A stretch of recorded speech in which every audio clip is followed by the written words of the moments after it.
मेरे प्यारे देशवासियों, चाय के साथ मेरा जुड़ाव तो आप सभी जानते ही हैं। लेकिन आज मैंने सोचा कि मन की बात में क्यों ना कॉफी पर चर्चा की जाए।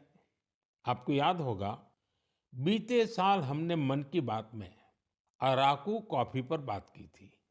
कुछ समय पहले ओडिशा के कई लोगों ने मुझसे कोरापुट कॉफी को लेकर भी अपनी भावनाएं साझा की।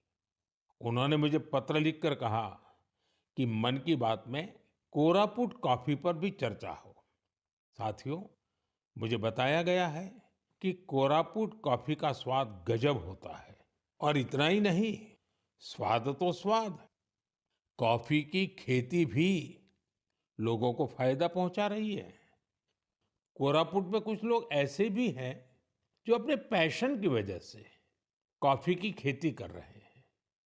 कॉरपोरेट वर्ल्ड में अच्छी खासी नौकरी करते थे, लेकिन वो कॉफी को इतना पसंद करते हैं, इस फील्ड में आ गए और अब सफलता से इसमें काम कर रहे हैं।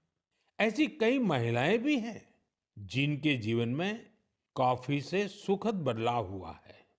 कॉफी से उन्हें सम्मान और समृद्धि दोनों हासिल हुई है। सच ही कहा गया है, कोरापुट कॉफी अत्यंत सुस्वादु, एहा ओडिशारा गौरव।